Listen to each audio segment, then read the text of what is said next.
Rule number 1, never lose money. Rule number 2, never forget rule number 1. Remember that the stock market is manic depressive.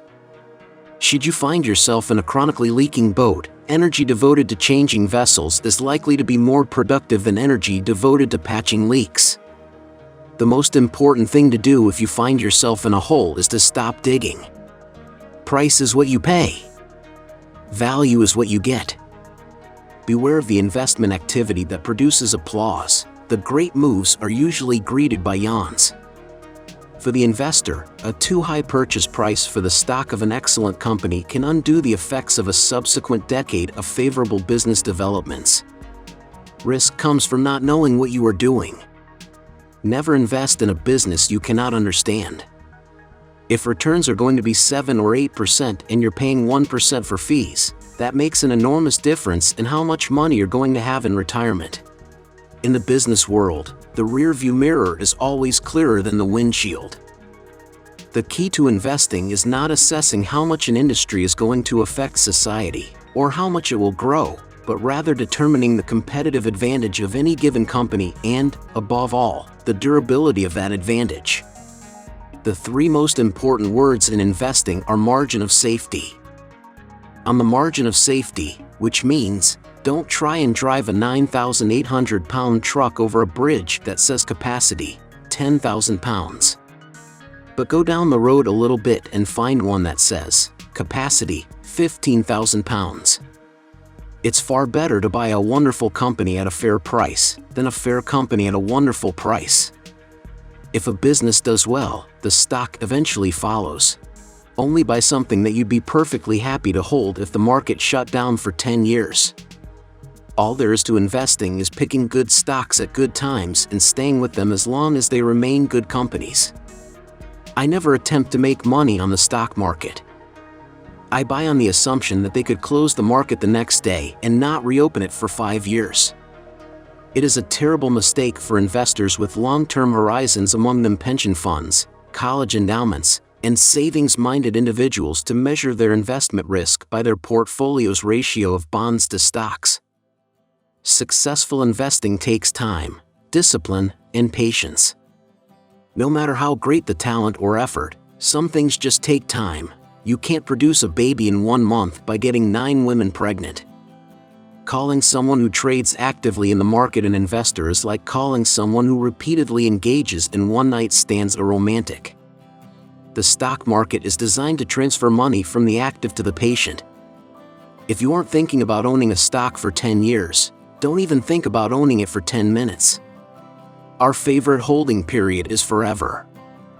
An investor should act as though he had a lifetime decision card with just 20 punches on it. Do not take yearly results too seriously. Instead, focus on 4 or 5-year averages. The business schools reward difficult, complex behavior more than simple behavior, but simple behavior is more effective. There seems to be some perverse human characteristic that likes to make easy things difficult. The most important quality for an investor is temperament, not intellect. You need a temperament that neither derives great pleasure from being with the crowd or against the crowd. Success in investing doesn't correlate with IQ. What you need is the temperament to control the urges that get other people into trouble in investing. The stock market is a no-called strike game. You don't have to swing at everything, you can wait for your pitch. You don't need to be a rocket scientist. Investing is not a game where the guy with the 160 IQ beats the guy with 130 IQ. What counts for most people in investing versus saving is not how much they know, but rather how realistically they define what they don't know. There is nothing wrong with a know-nothing investor who realizes it. The problem is when you are a know-nothing investor but you think you know something. Forecasts may tell you a great deal about the forecaster, they tell you nothing about the future. Buy a stock the way you would buy a house. Understand and like it such that you'd be content to own it in the absence of any market. It's better to have a partial interest in the Hope Diamond than to own all of a rhinestone. You only have to be able to evaluate companies within your circle of competence. The size of that circle is not very important, knowing its boundaries, however, is vital. Diversification is protection against ignorance. It makes little sense if you know what you are doing. Wide diversification is only required when investors do not understand what they are doing. Opportunities come infrequently. When it rains gold, put out the bucket, not the thimble. We always live in an uncertain world. What is certain is that the United States will go forward over time. For 240 years, it's been a terrible mistake to bet against America, and now is no time to start. American business and consequently a basket of stocks is virtually certain to be worth far more in the years ahead. Widespread fear is your friend as an investor because it serves up bargain purchases. Whether we're talking about socks or stocks, I like buying quality merchandise when it is marked down. The best thing that happens to us is when a great company gets into temporary trouble. We want to buy them when they're on the operating table. Most people get interested in stocks when everyone else is. The time to get interested is when no one else is. You can't buy what is popular and do well.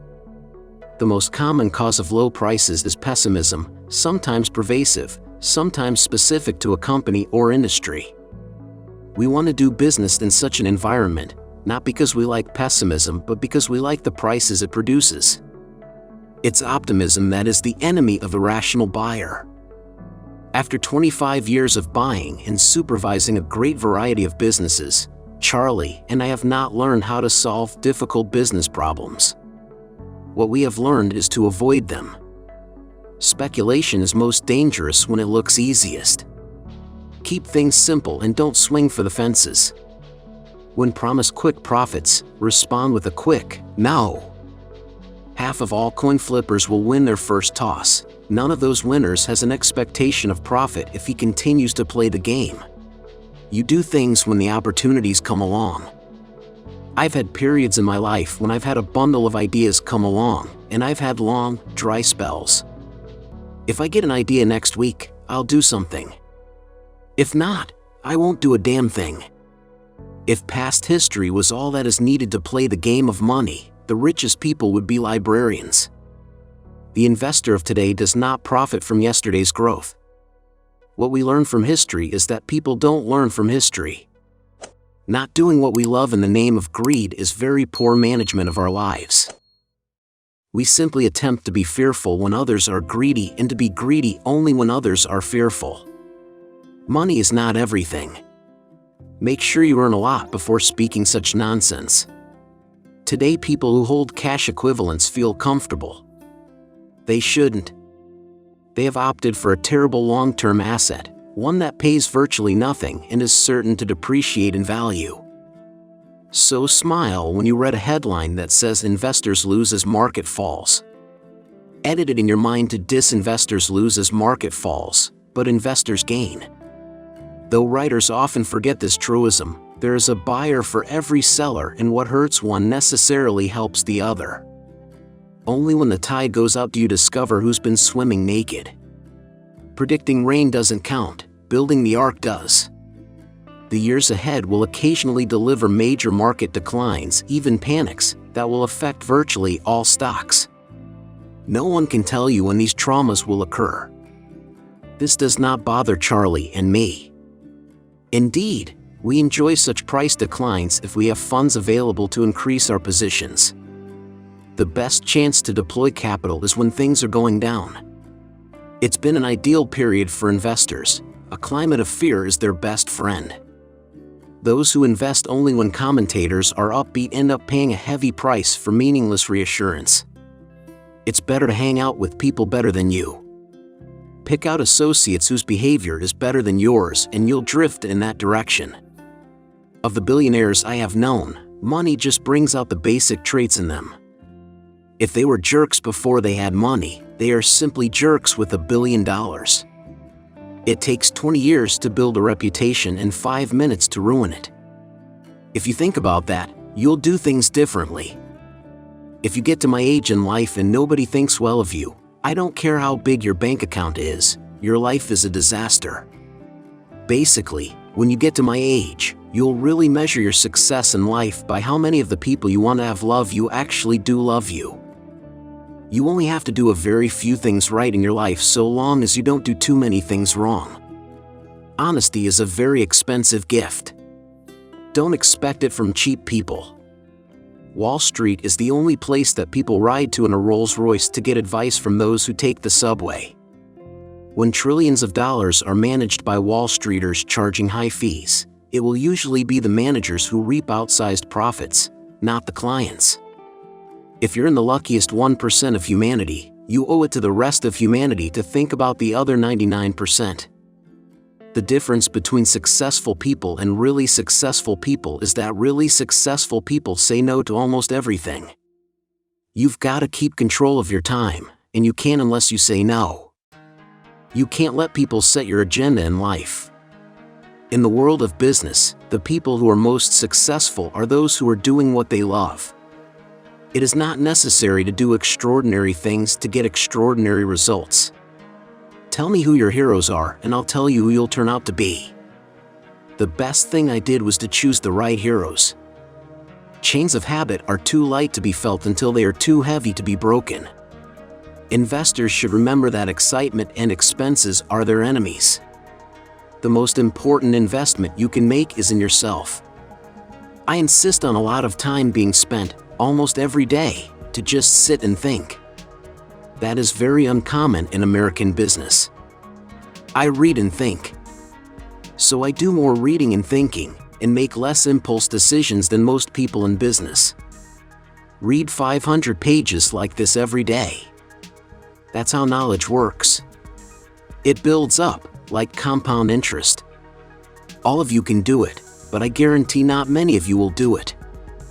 One can best prepare themselves for the economic future by investing in your own education. If you study hard and learn at a young age, you will be in the best circumstances to secure your future. Imagine that you had a car and that was the only car you'd have for your entire lifetime.